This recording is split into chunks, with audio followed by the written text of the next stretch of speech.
I can't do this."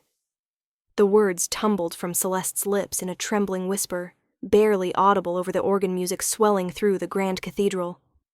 Her hands clutched the elaborate bouquet so tightly that thorns from the roses bit into her palms through her thin gloves. Blood bloomed like tiny crimson flowers against white silk. "What did you say?" Her stepsister Morgana hissed from beside her, painted lips barely moving behind her false smile. The other bridesmaids stood frozen on the altar steps, their rehearsed expressions of joy cracking just slightly. Celeste's eyes lifted from the white runner stretching before her like a path to the gallows, traveling past the hundreds of guests in their finery, past the garlanded pillars and floating candles that had cost more than she'd earned in her entire life as a kitchen servant in the Silver Moon pack house. Her gaze found him, Alpha King Thaddeus Ironridge. He stood at the altar in a black ceremonial suit that had been tailored to accommodate shoulders so broad they seemed to block out the stained glass windows behind him. The fabric strained against arms thick with muscle, against a chest that rose and fell with measured breaths.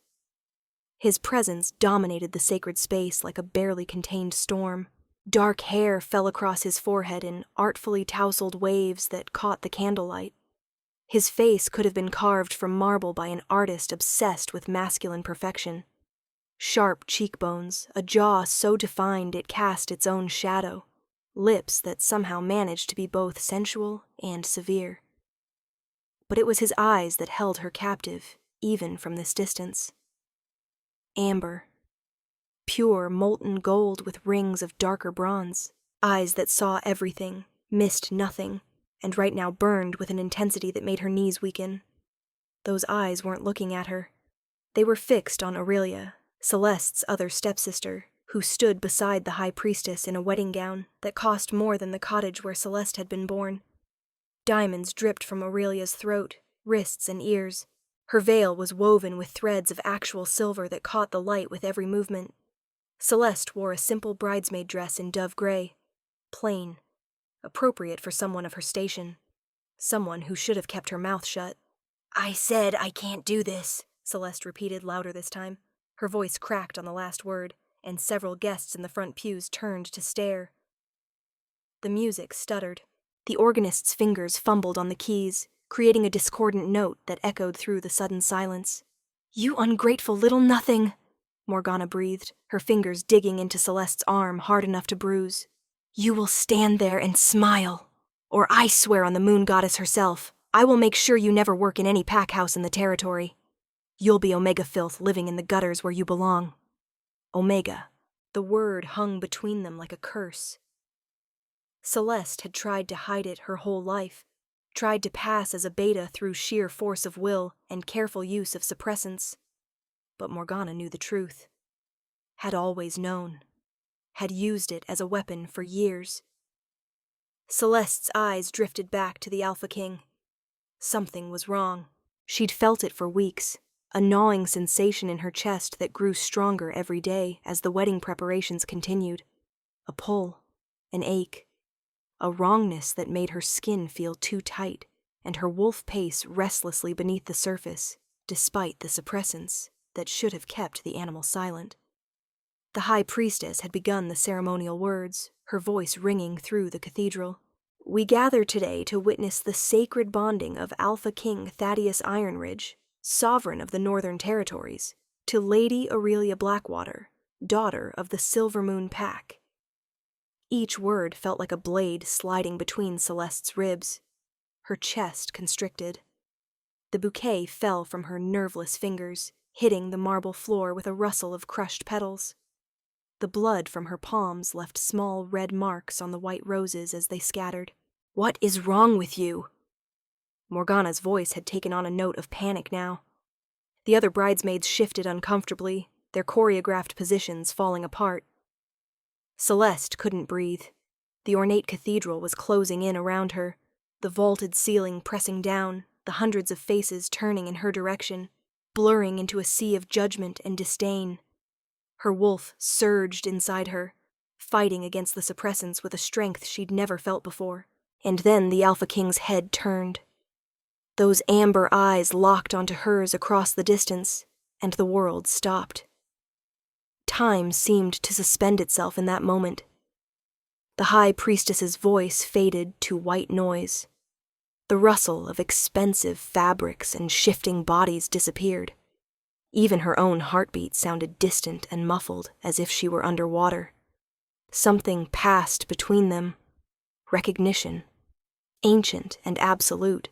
It felt like lightning striking her chest, like the ground opening beneath her feet, like every story about fated mates she'd heard whispered in the servants' quarters late at night when she'd been too young to understand what it meant. No, it couldn't be. She was nobody. Kitchen staff. An Omega who spent her days scrubbing pots and her nights in a converted storage room that barely fit a bed. She had no family name, no pack standing, no wolf lineage worth claiming. Her mother had died when she was 7, leaving her in the care of her father, who had remarried within a year, a mistake that had turned Celeste's childhood into a string of endless chores and casual cruelties. Aurelia was beautiful, connected, the daughter of the Silver Moon Pack's beta. She had trained her whole life to be the perfect mate for an alpha, let alone an alpha king. But the pull in Celeste's chest intensified until it felt like her ribs might crack from the pressure. Her wolf threw itself against the suppressants with renewed fury, and she felt something give way inside her. Some barrier she'd maintained for so long, she'd forgotten it wasn't natural. The scent hit her first. Pine and leather and something wild and masculine that made her head swim. It shouldn't have been possible to smell him from this distance, not with all the perfumes and incense filling the cathedral. But Omega senses, when triggered by a mate bond, could pierce through anything. And then she smelled something else, something that made her blood run cold. Poison, not literal poison, but a wrongness, a manipulation. Her newly awakened Omega instincts screamed danger, screamed deception, screamed run. The bride and groom will now exchange their vows, the High Priestess announced, her voice cutting through Celeste's spinning thoughts. No. The word formed in her mind with crystal clarity. This wedding couldn't happen.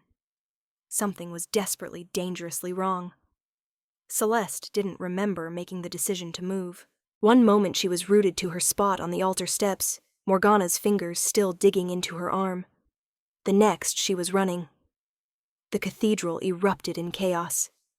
Her shoes, delicate things borrowed from Aurelia's closet, clattered on the marble floor as she fled down the aisle. Gasps and shocked exclamations followed her like a wave. Someone called her name, but she couldn't tell who through the rushing in her ears. "Stop her!" Aurelia's voice rang out, high and furious. "Guards, stop that servant!" But Celeste had spent her entire life being invisible, moving through spaces where she wasn't wanted, finding exits and hiding places that others overlooked. She knew exactly where the side door was, the one the servants used to bring in supplies. She burst through it just as she heard heavy boots pounding behind her. The late afternoon storm that had been threatening all day had finally broken. Rain lashed down in sheets, immediately soaking through her thin bridesmaid dress. Thunder rolled across the sky like the growl of some massive beast. She ran. Behind her, she heard more shouting. The side door banged open again. "Find her! The Alpha King commands it!" Alpha King. The title sent a fresh spike of panic through her chest. She'd just disrupted his wedding. She'd humiliated him in front of hundreds of guests, in front of pack leaders from across the territories. Whatever mercy she might have hoped for as a lowly Omega was gone now. She would be hunted, punished, made an example of. Celeste's feet found the forest path more by instinct than sight. Rain blurred her vision, made the world a watercolor painting of grays and greens. She'd walked these woods 1,000 times, gathering herbs for the kitchen, finding quiet spaces where she could breathe without someone ordering her to work faster, do better, be invisible. The trees closed around her like old friends offering shelter. But she knew it wouldn't be enough. Alpha King Thaddeus Ironridge ruled the largest territory in the north. His pack numbered in the thousands. His enforcers were legendary for their tracking abilities, And she was an Omega who had just committed an unforgivable offense. Her dress snagged on branches and thorns, tearing the expensive fabric. Good. Let it tear. Let it fall away in pieces. It had never been meant for someone like her anyway. The mate bond, because that's what it was, her mind finally admitted, pulled at her chest like a rope tied to her ribs.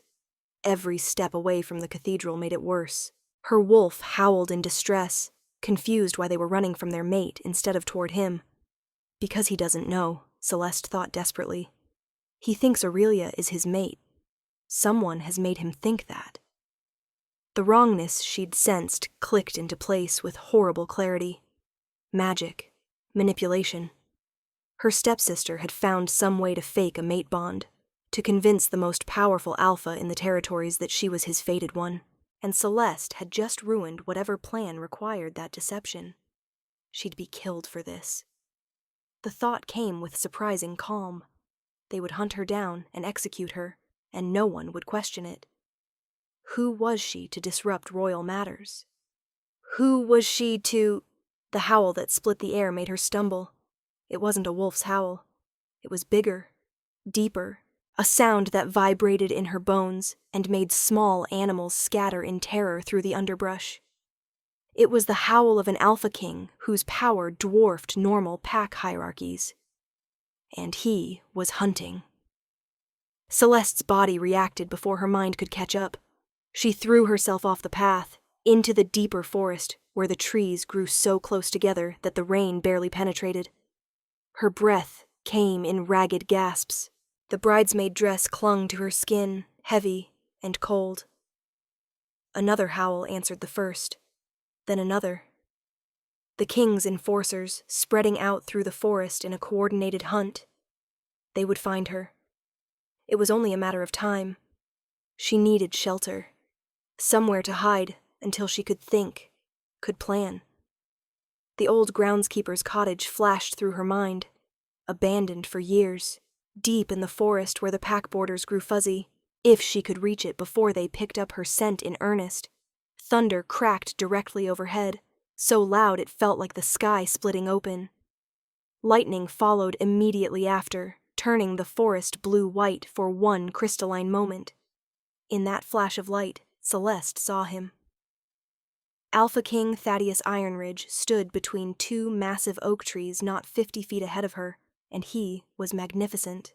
The rain had plastered his white ceremonial shirt to his body, rendering it nearly transparent.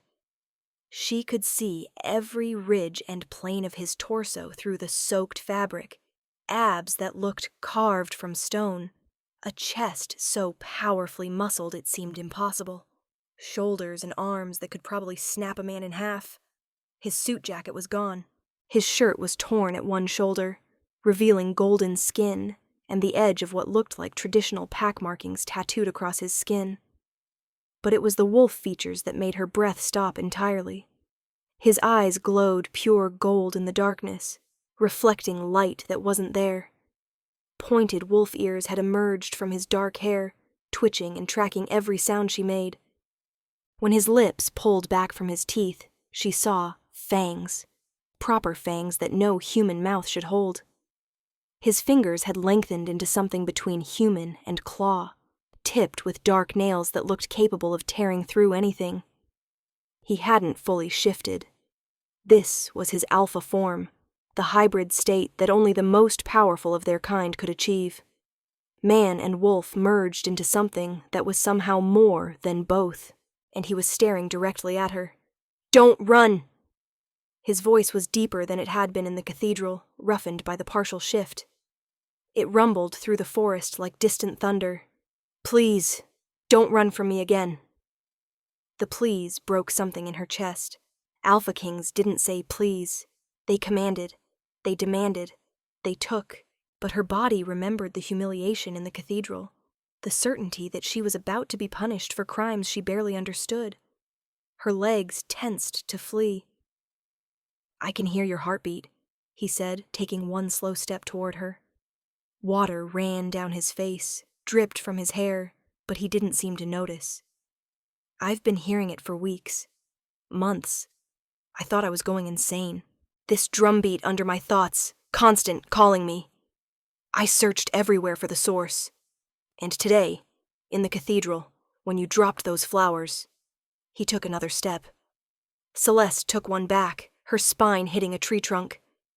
I scented you through all those perfumes and flowers, through everything, and I understood. His eyes blazed brighter. You're mine, my mate, my true mate, not Aurelia. You. That's not possible, Celeste whispered. I'm nobody. I'm just... You're everything. The words came out fierce. And someone has been keeping you from me.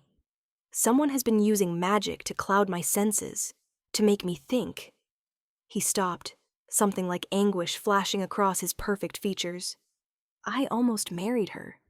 I almost completed a bond with the wrong woman while my actual mate served in the kitchens, while you lived like a servant in your own pack house.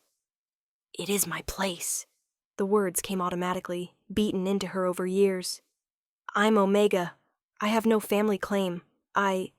You're mine. The alpha command in his voice made her wolf sit up and take notice, made her knees weak. You think I care about pack politics? You think I care that you're Omega? Do you have any idea how rare true mates are? Do you understand what you are to me? Another crash of thunder. Another flash of lightning that painted him in stark relief. All barely contained power and raw need. I don't even know you, Celeste said, but her voice shook. The mate bond thrummed between them like a living thing. You don't know me. How can you... I've been searching for you my entire adult life. He moved closer, and she had nowhere to go with the tree at her back. Every mate bond ceremony I attended, every pack gathering, every formal event, I was looking, hoping. My advisors said I should choose a political match, someone appropriate. So I agreed to marry Aurelia because she seemed acceptable. But I felt nothing. Nothing until I heard your heartbeat cutting through everything else like a beacon. He was close enough now that she could see the water droplets caught in his eyelashes, could see the faint silver scars that marked his hands and forearms, a warrior's marks, could see the muscle jumping in his jaw as he fought for control. They'll kill me for what I did today, Celeste said. Your guards, your pack. Anyone who touches you dies. The casual certainty in his voice should have frightened her. Instead, something warm unfurled in her chest. Anyone who has hurt you will answer to me, starting with your stepsisters. They were just, don't defend them. His hand came up, and she flinched instinctively. The movement made him freeze. His eyes tracked the barely healed bruise on her arm, the one Morgana had given her that morning when Celeste had been too slow with the breakfast service. His expression went utterly cold. Who did that? It's nothing. Who? The alpha command rolled through her like a physical force. Her mouth opened before she could stop it. Morgana, but it was my fault. I was clumsy with the tea service and... The growl that emerged from his chest was inhuman. His eyes blazed brighter, and for a moment she thought he might fully shift, might tear back through the forest to rip her stepsister apart. Thaddeus! His name left her lips without permission. Please, don't. He went still. Say it again. What? My name. Say my name again. I shouldn't. You're the Alpha King. I should call you. Say it again. His hand was still raised between them, trembling now with restraint. Please, Celeste. Her breath caught. You know my name. I know everything about you. His voice had gone rough. I've known since the moment your scent hit me in that cathedral. The bond showed me everything. Your childhood, your mother's death, how your father abandoned you to that woman and her daughters, how you've spent years being treated like nothing while having more strength in your smallest finger than any of them combined. Tears burned hot in her eyes, mixing with the cold rain on her face. I'm not strong. I'm just, you survived. He moved closer still until she could feel the heat radiating from his body despite the cold rain. You survived years of cruelty, and you stayed kind. You stayed gentle. Do you know what I see when I look at you? She couldn't speak, could only stare up at him while rain poured down and thunder rolled overhead. I see my queen, he said simply. I see the woman who will stand beside me. The woman I will spend the rest of my life protecting, worshipping, loving. You can't love me. You don't know me. His hand finally made contact, fingers curling gently under her chin, tilting her face up to meet his eyes. His touch was so careful, so reverent, like she was made of something infinitely precious and fragile. I will spend every day learning you, he said, every moment. I will learn what makes you smile, what makes you feel safe. I will learn your favorite foods and your fears and every single thing that brings you joy. And I will dedicate my existence to giving you everything you've been denied. This is too fast, her voice broke. Yesterday I was washing dishes. Today you're saying I'm your queen. I don't know how to be that. You already are. His thumb brushed across her cheekbone, wiping away tears she hadn't realized were falling. You've always been that. The only thing that changes is that now everyone else will know it too. A sound in the forest made them both freeze. Voices. The guards were getting closer. They're searching for me, Celeste whispered. When they find me, they'll escort us back to the palace. His hand slid from her chin to her neck, his palm warm against her pulse point. She felt him shudder slightly. Your heartbeat. It's even stronger when I touch you. I can feel it through your skin. The wedding, she said. Aurelia. Everyone saw me run. They'll demand... There is no wedding. His eyes held hers. There is only you and me. Everything else is just noise. But the alliance? Whatever political reason you were marrying her? I am the Alpha King of the Northern Territories. I have 4,000 wolves under my command. I answer to no one. His hand slid to her shoulder, then down her arm, leaving trails of fire even through wet fabric. And I will not bind myself to anyone but my true mate. Not for politics, not for alliances, not for anything. She did something, Celeste said urgently. Aurelia, magic or potions or something, to make you think she was your mate. I could smell it in the cathedral, underneath everything else. Wrongness. His expression went dangerous. She's dead. No. Celeste grabbed his arm without thinking, muscle like steel under her fingers. No, you can't just execute her. There has to be a trial, proper procedure. You're defending her, after everything she's done to you. I'm trying to keep you from doing something you'll regret. She met his blazing eyes. You're supposed to be better than the old ways, the brutal ways. That's what everyone says about you, that you're trying to modernize pack law, make it more just. You can't throw that away because of me. He stared at her for a long moment. Then, incredibly, he smiled. It transformed his face from merely handsome to absolutely devastating. You've been my mate for less than an hour and you're already keeping me from making mistakes. I'm not your... But the words died as he took her hand and pressed it flat against his chest. Even through the soaked shirt, she could feel his heart hammering. Rapid and strong, and perfectly matched to her own racing pulse. Feel that? His voice had gone soft. That's you. You did that. The moment I saw you in that cathedral, my heart recognized yours. And when you dropped those flowers, when I caught your scent... He closed his eyes briefly. I wanted to stop the entire ceremony right then. Wanted to walk down that aisle and claim you in front of everyone, but I was so confused. The mate bond I thought I had with Aurelia was interfering, clouding everything, and then you ran. An instinct took over. I had to find you, had to track you. My wolf wouldn't accept anything else. Your wolf? Celeste's eyes traced the pointed ears still visible through his hair, the fangs barely hidden behind his lips. Wants to tear apart everyone who has ever hurt you, he said bluntly. Wants to carry you to the highest room in the palace, and keep you there until you're so thoroughly claimed that no one could ever question who you belong to. Wants to... He stopped, jaw clenching. I should probably stop talking.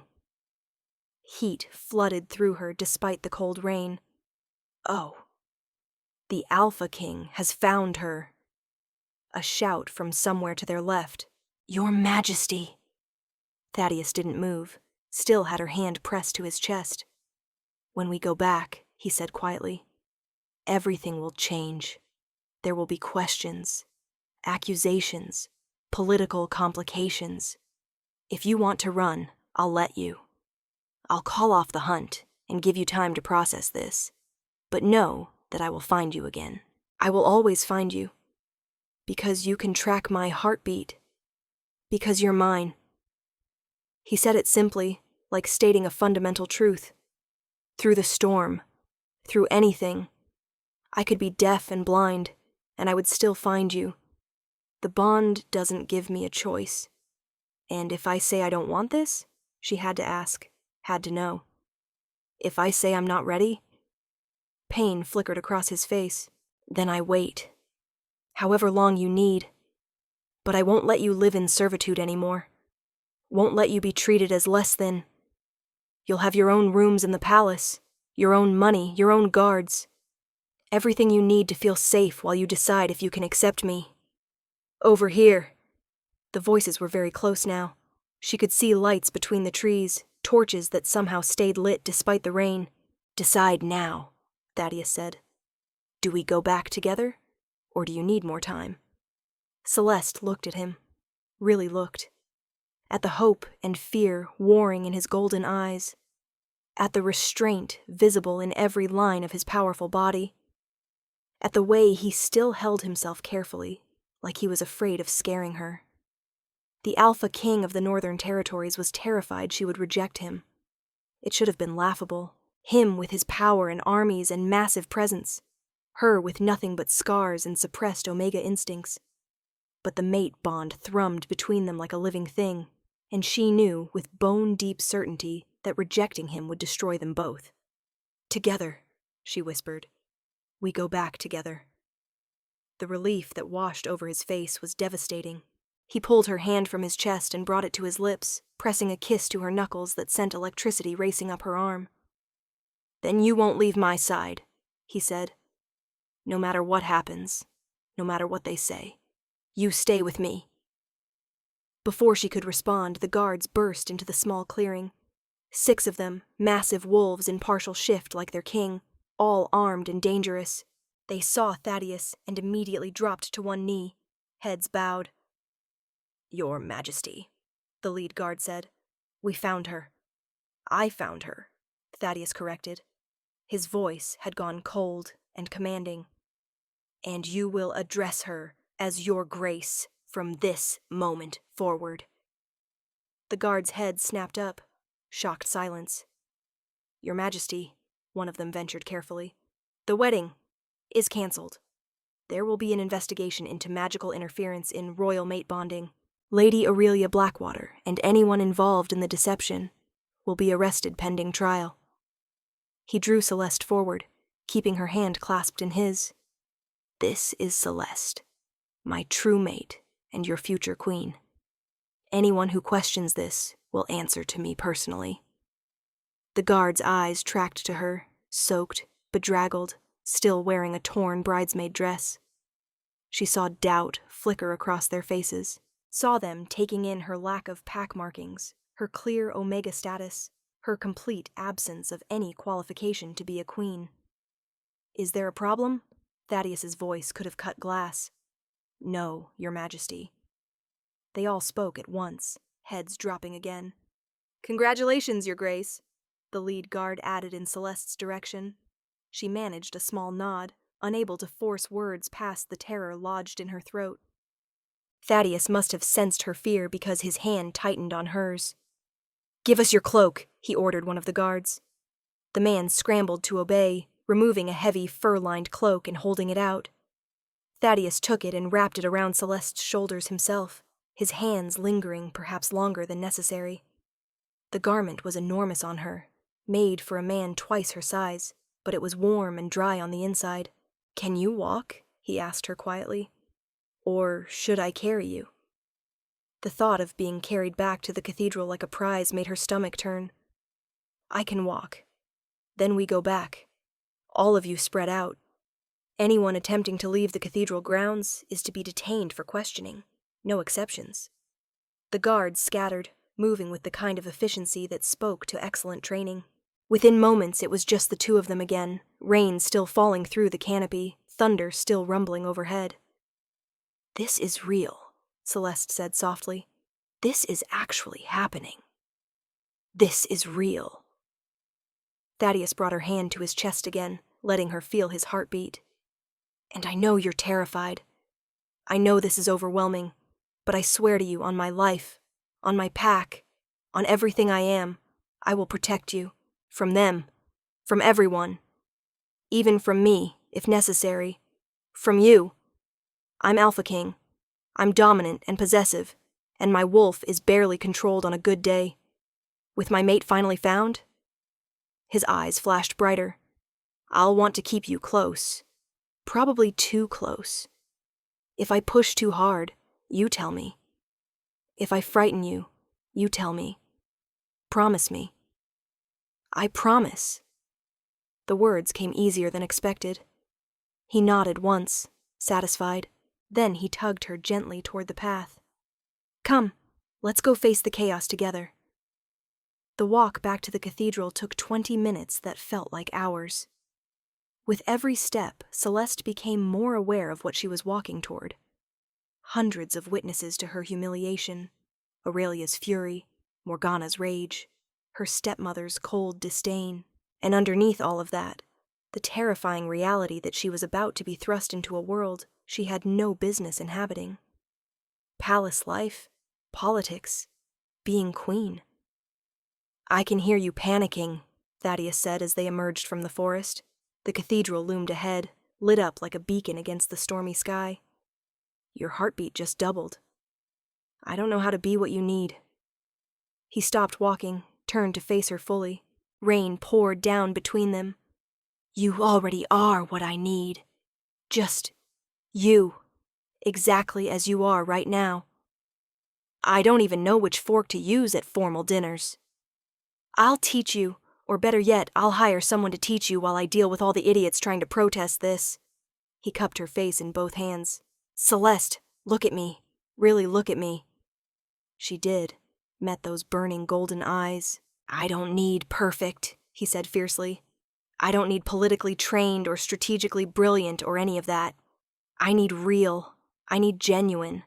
I need someone who will tell me when I'm being an arrogant bastard and who will keep me human when the crown tries to make me into just a symbol. Can you do that?" Maybe?" A laugh burst from him, surprising them both. "Maybe. Moon above, you're honest. Do you know how rare that is in my world? Everyone manages me. Everyone tells me what they think I want to hear. And here you are saying maybe. I'm sorry, I should have. Don't apologize." He kissed her forehead, quick and gentle. "Never apologize for being honest with me. It's all I ask." They reached the cathedral steps. Guards were everywhere now, and she saw with a sinking feeling that most of the wedding guests were still there, crowded near the entrance, clearly waiting for news. A ripple went through the crowd as Thaddeus appeared, still in his partial shift, still clearly in hunter mode, and with Celeste at his side. The whispers started immediately. Is that the servant girl? Why is she wearing his guard's cloak? Where's Lady Aurelia? Did he actually chase her into the forest? Thaddeus ignored all of it. He kept Celeste's hand locked in his as he climbed the steps, his presence making the crowd part like water. The cathedral doors were open. Inside she could see chaos, overturned flower arrangements, guests arguing, and on the altar, Aurelia surrounded by her family, and several official-looking wolves. Aurelia's eyes locked onto Celeste, and the rage there was murderous. "This is your fault!" Aurelia shrieked, pointing. "You ruined everything. Guards, arrest her. She used magic on the Alpha King. Silence, Thaddeus's voice cracked like a whip. The entire cathedral went quiet. Lady Aurelia Blackwater, you are under arrest for magical interference in royal mate bonding, fraud, and conspiracy to deceive the crown. You will be held pending investigation and trial. What? Aurelia's face went white. No, that's not. We're bonded. We're mates. Tell them. We are nothing. Thaddeus's words rang with finality. Whatever spell or potion you use to fake a mate bond is over. My true mate stands beside me, and she is the only bond I recognize. Every eye in the cathedral turned to Celeste. She wanted to disappear, wanted to melt into the floor. The weight of their stares felt like physical pressure. Her? Morgana's voice dripped with disdain. You're claiming the Kitchen Omega as your mate? Your Majesty, this is clearly some kind of mistake. She's nobody. She has no family, no standing, no... She is mine. Thaddeus pulled Celeste closer to his side. And the next person who speaks of my mate with anything less than absolute respect will be removed from my territory. Am I clear? Silence. I said, am I clear? A chorus of, yes, Your Majesty, echoed through the space. Celeste felt like she might pass out. This was too much. Too fast.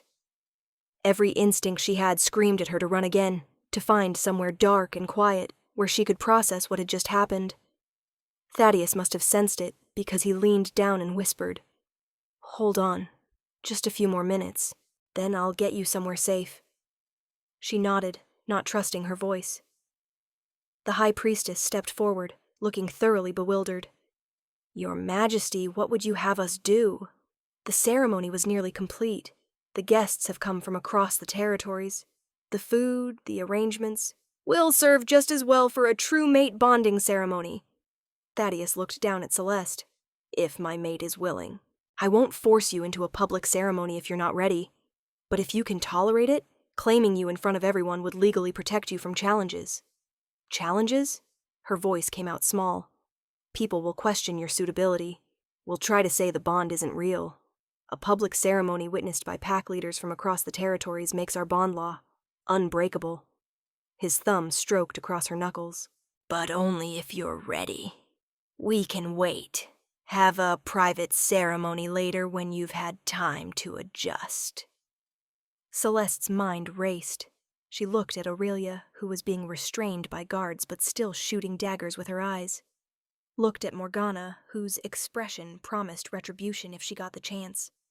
Looked at the hundreds of faces watching, judging. If she walked away now, if she let them postpone this, they would tear her apart. Find ways to undermine the bond, to prove she wasn't worthy. They would make her life hell while she waited. But if she did this now, today, with all these witnesses, I'm ready, she heard herself say. If you'll help me through it. I don't know the words or the rituals. The smile that lit up Thaddeus's face was pure joy. I'll help you with every single word. High Priestess, we begin immediately. The next hour passed in a blur. Someone produced a dress, simple white silk that fit reasonably well after hasty alterations. Celeste was whisked to a side chamber where servants helped her change, their faces carefully neutral. No one spoke to her directly, but she heard the whispers. Can you believe it? Kitchen staff to queen in one day. She must have used some kind of magic. There's no way! Did you see how he looked at her, though? When she emerged, Thaddeus was waiting. He'd cleaned up, changed into fresh ceremonial clothes, but left his partial shift in place. His wolf ears were still visible, his eyes still glowing, his presence still absolutely dominant. He looked her over slowly, something like awe crossing his face. You're beautiful, he said simply. It's just a dress. It's you. He offered his arm. Ready? No, not even remotely. But she took his arm anyway. The ceremony was nothing like the elaborate affair planned for Aurelia. The High Priestess kept it short, perhaps sensing Celeste's barely controlled panic. The essential words, the binding promises, The mingling of blood as Thaddeus drew a small blade across his palm and then hers, pressing them together while speaking the ancient words that would tie their lives together. Celeste repeated what she was told, her voice shaking but clear. With each word she felt something shift inside her. The mate bond that had been pulling at her chest strengthened, solidified, became something unbreakable. She could feel Thaddeus through it now, his fierce joy, his protective instincts, his barely restrained desire. And underneath all of that, the same fear she felt. Fear that he wasn't what she needed. Fear that he would disappoint her somehow. They were both terrified, both wanting so desperately not to fail each other. The realization steadied her more than anything else could have. "You may claim your mate," the High Priestess said. Thaddeus leaned down, giving her time to pull away if she needed. But Celeste rose on her toes to meet him halfway, and the kiss was electric. Soft at first, reverent, but with an undertone of barely controlled hunger. His hand came up to cup the back of her head, fingers tangling in her damp hair. She felt his fangs against her lower lip, heard the growl that rumbled through his chest. When they broke apart, his eyes were blazing pure gold. "Mine," he breathed against her lips. "Yours," she agreed, and felt the truth of it settle into her bones.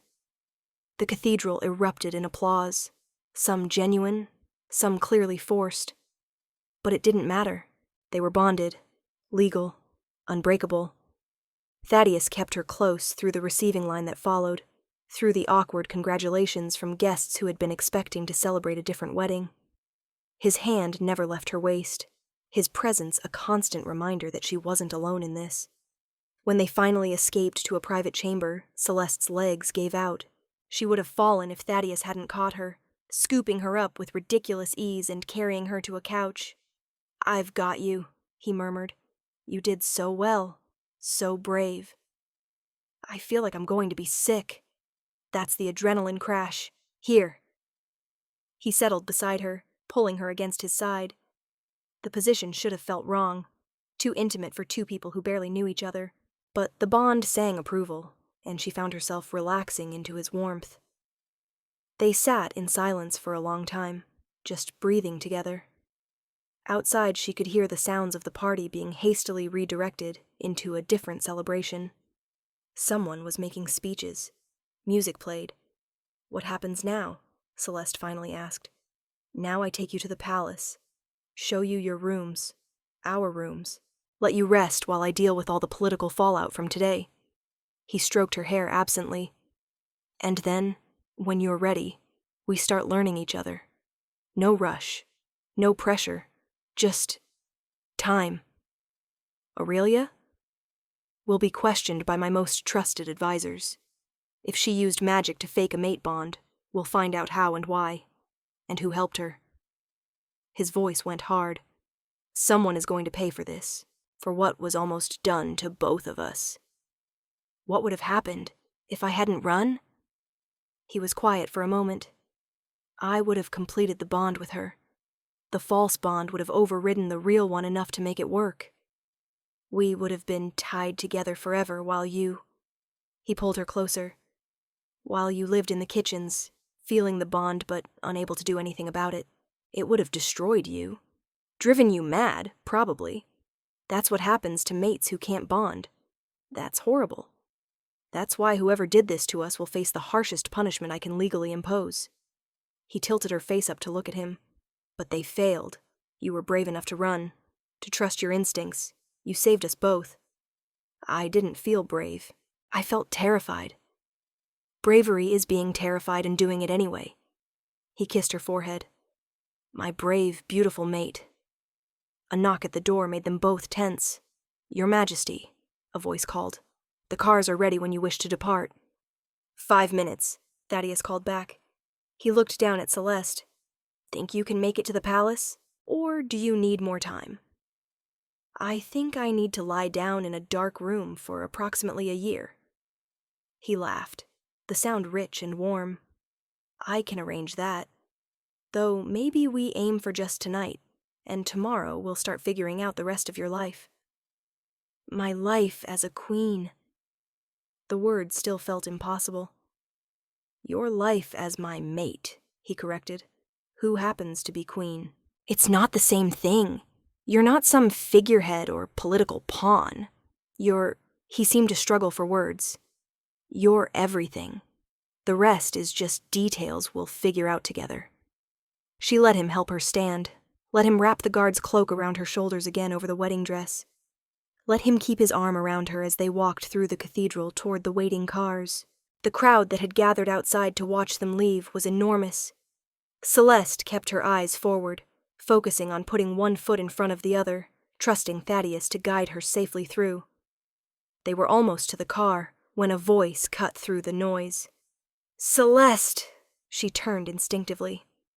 Her father stood at the edge of the crowd, looking older than she remembered. He took a step toward her, and Thaddeus immediately shifted to block him. You don't get to speak to her, the Alpha King said coldly. Please, just one moment. I need to. You gave up any rights to her years ago. Thaddeus's voice carried an edge of alpha command that made her father stumble back. When you stood by and let your new family treat her like a servant. When you chose your wife over your daughter. You don't get to claim her now that she's queen. I didn't know, her father said desperately. I didn't realize how bad it was. I thought you didn't think at all. Celeste found her voice, surprised by how steady it sounded. You didn't want to see. It was easier that way. Celeste, please, I'm your father. You stopped being my father when my mother died. The words hurt, but they were true. I needed you, and you chose them. Every single day, you chose them. She felt Thaddeus's approval through the bond, his support giving her strength. I'm sorry, her father said weakly. I'm sure you are. Now. She let Thaddeus guide her toward the car. Goodbye. She didn't look back as they drove away. The palace was magnificent in a way that made Celeste's chest tight with anxiety. Towers and spires, gardens that stretched as far as she could see, guards and servants everywhere. Thaddeus kept up a quiet commentary as they drove through the gates, pointing out different buildings and areas, his voice deliberately soothing. He understood she was overwhelmed. Didn't push her to respond or engage, just talked, letting her adjust. When they finally stopped in front of the main entrance, he helped her out of the car and then, without warning, scooped her up again. What are you doing? Carrying my maid over the threshold. It's traditional. He grinned at her. Or are you going to tell me this is moving too fast, too? Despite everything, she felt a smile tug at her lips. I think we're a bit past that point. Probably. He carried her up the steps, through massive doors, into an entrance hall that was bigger than the entire first floor of the pack house she'd grown up in. Servants lined up to greet them, but Thaddeus waved them off. Tomorrow. Tonight. No one disturbs us unless the territory is actively burning down. He carried her through hallways and up a grand staircase, finally stopping at a set of double doors. Our rooms, he said, pushing them open with his shoulder. The suite beyond was enormous. Sitting rooms, a dining area, multiple doors leading to what she assumed were bedrooms and bathrooms. Everything was decorated in rich blues and silvers, elegant without being ostentatious. Thaddeus set her down gently. Your room is through there. He pointed to one door. Mine is there. There's also a bathroom bigger than most apartments, a private balcony, and about 6 closets that need filling since you currently own 1 torn bridesmaid dress and 1 borrowed wedding gown. I can't afford to fill 6 closets. You're queen. Everything you want is automatically affordable. He moved around the space, lighting lamps, adjusting curtains. Nervous energy practically radiated from him. I should let you rest. You must be exhausted. I'll be in my room if you need anything. Anything at all. Food, water, someone to talk to, whatever. The bell pull there connects to a servant station, but I'd prefer if you called for me first. Not that you can't have servants. Obviously you can. You're queen, but He stopped, running a hand through his hair. I'm babbling. Why am I babbling? Because you're nervous, Celeste said softly. Terrified, he admitted. I have you here, safe, bonded to me. And I'm terrified of doing something that makes you regret it, makes you wish you'd run farther into that forest. She moved closer to him, the bond pulling her forward. I'm terrified, too. Of disappointing you. Of failing at this queen thing. Of waking up tomorrow and having everyone realize I'm just a kitchen servant playing dress-up. You could never disappoint me. His hands came up to frame her face, touch gentle. And you're not playing anything. You're my mate. My queen. That's real. It doesn't feel real yet. Give it time. He leaned down, resting his forehead against hers. We have all the time in the world now. No one's going to take you from me. No one's going to hurt you again. I swear it. She believed him. That was the strangest part. She barely knew this man, this alpha king, with his devastating looks and overwhelming power. But she believed him completely. Stay, she heard herself say. Not like that. Not tonight. But just stay close. I don't want to be alone in a strange room in a strange palace. The relief on his face was obvious. I'll stay as long as you want. We can just talk. Or sit in silence. Whatever you need. They ended up on the enormous couch in the sitting room, Celeste curled against his side while he told her stories about the palace, about his childhood, about anything that wasn't too heavy or overwhelming. His voice was soothing, his presence warm and safe. At some point, she fell asleep. She woke hours later to find herself in an enormous bed, tucked under soft blankets.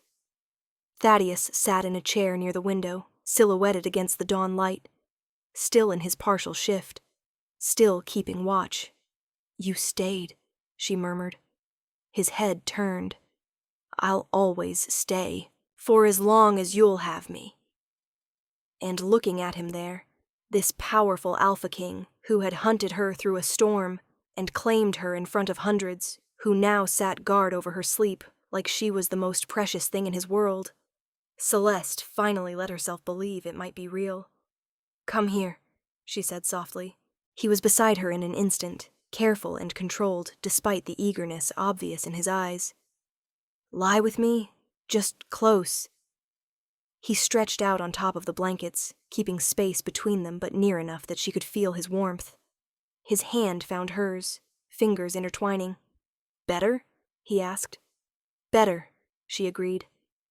They lay there as dawn light filled the room, two people who had found each other against impossible odds. There would be challenges ahead, political complications, social pressures, people who would question their bond. But right now, in this moment, none of that mattered. Celeste had spent her whole life being invisible, unwanted, treated like nothing. But she'd run when her instincts screamed danger. She'd trusted herself enough to act, even when it cost her everything she knew.